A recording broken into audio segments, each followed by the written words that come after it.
Good morning, Willie and Savannah. What began as a routine traffic stop turned deadly Wednesday. Family members confirm that 32-year-old Philando Castile has died. We want to warn our viewers, what you're about to watch may be disturbing. Good morning, Savannah. Ask anyone here in the Twin Cities. This is part of Minneapolis history. We should point out this is not an act of terrorism. I know when we hear the word hostages and hijackers, we think of terrorism, but according to authorities in Cyprus, this is actually a personal matter. Downtown Minneapolis really felt like Times Square in New York City. The streets were just packed.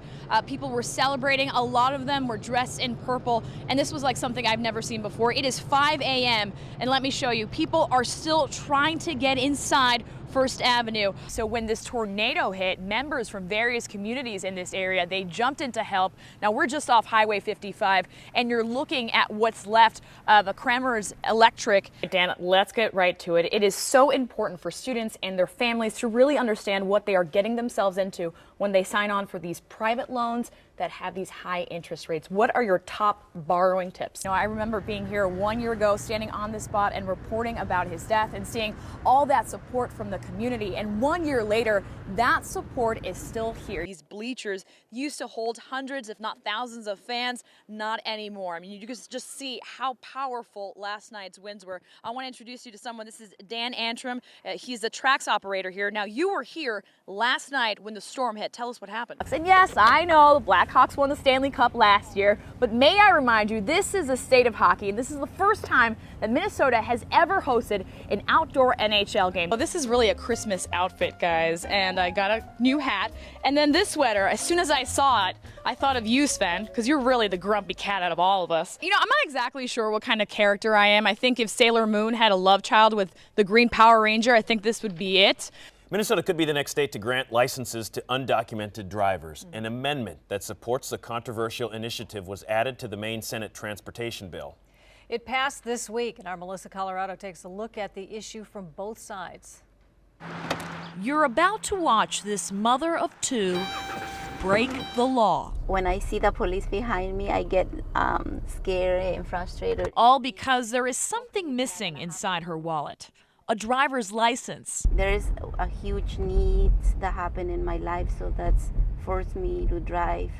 Jovita Morales was born in Mexico. At age 15, she made the 2,000-mile trip to Minneapolis. Since then, she's been one of the 90,000 undocumented immigrants that call Minnesota home. And no event hit closer to home than when the I-35W bridge collapsed, because inside that trapped yellow bus were Jovita's two children, 8 and 10 years old. Our cameras caught the moment her husband raced to the scene. My dad and my son, Jasmine and Jonathan. The kids suffered physical injuries that required periodic doctor visits. Someone had to drive them to and from school, to and from the clinic. That someone had to be her. Have you been stopped? Yes. Morales has been lucky. No jail time, no threats of deportation, just a warning from police that the next time she's caught driving without a license, she will be cuffed. If you are driving illegally without a license or insurance, you should be caught and you should be punished. Conservative group Minnesota Majority has another concern: voter fraud. We have motor voter. So when you apply for a driver's license in Minnesota, you are pretty much automatically enrolled to vote. The proposal in the Maine Transportation Bill addresses those concerns. It calls for the licenses to have "for driving purposes only" printed on the front. But critics argue if the bill is signed, it's an open invitation for undocumented immigrants to come to Minnesota. I just don't like the idea of creating a magnet and more incentive for unlawful activity. By now, you might have asked yourself, if Morales knows she's breaking the law, why would she do it on camera? We're gonna share our story, how we really be impacted. Otherwise, no one is gonna hear our voice.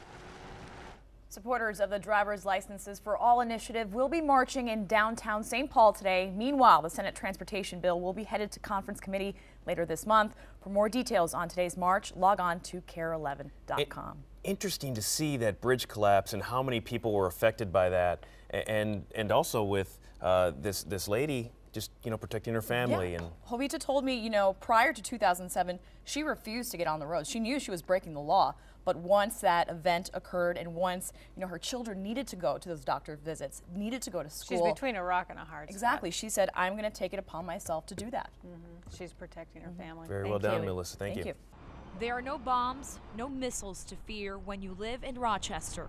Just the winter cold. Two families, refugees from war-torn Syria, already have one winter under their belts. No problem. Two or 3 months cold only. By sheer luck and patience, the Alubayin and Alabid families made it here. It wasn't an easy process.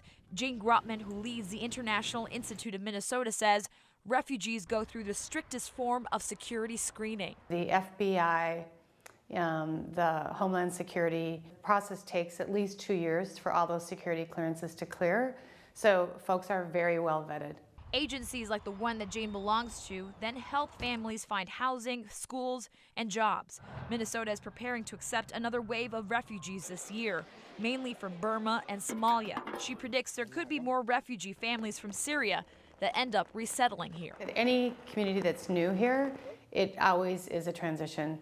And the people that are the pioneers that come first really have to form a community. Lawmakers like Governor Dayton, Senators Al Franken and Amy Klobuchar say Minnesotans should keep following the American tradition of welcoming refugees. Not shoulder everything, not even shoulder most of it, but just open our doors to a few more of these refugees who will be screened for security reasons and would come in on a legal basis.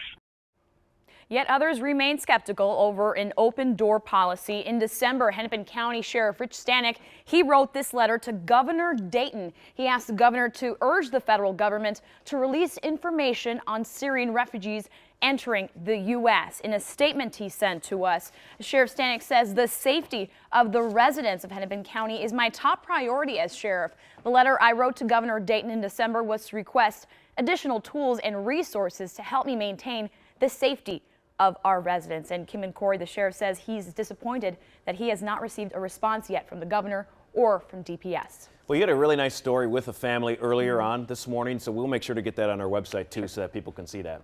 Thanks, Melissa. They say politicians usually evade the tough questions. Not James E. Whitfield. I was convicted for unarmed bank robbery, handing a note to a bank teller, a stupid decision. A decision that cost him 17.5 years of his life, spent behind bars. I'm a man that has reinvented himself. I've changed my life around. In that time, Whitfield has made a difference in the lives of other ex-cons. After just getting tired of doors closed in my face, I decided to create a nonprofit organization. He created the Ex-Offenders Resource Network, which offers job training to those released from prison. And now comes another frontier. Politics. And so I come home and I jokingly tell my wife, I said, maybe I ought to run for mayor. She said, why not? And there's some challenges ahead. The incumbent, Mayor Tom Ryan, has been around for so long, he's now seeking a 6th term. And there's another hurdle. The latest census stats show that Blaine is 84% white. Just 3% of the population is African American. Recently, one young lady told me, said, you know you're about to give people in Blaine heart attacks.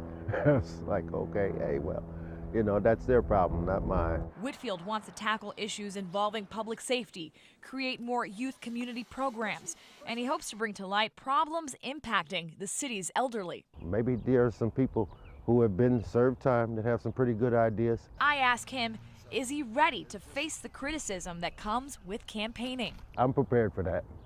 You know, I know it's gonna come. His debt to society long paid. Will society now give him a chance? So get out there and vote. Hey, take a chance, you know.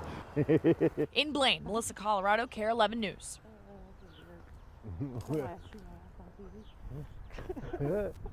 Why not? All right, here you go.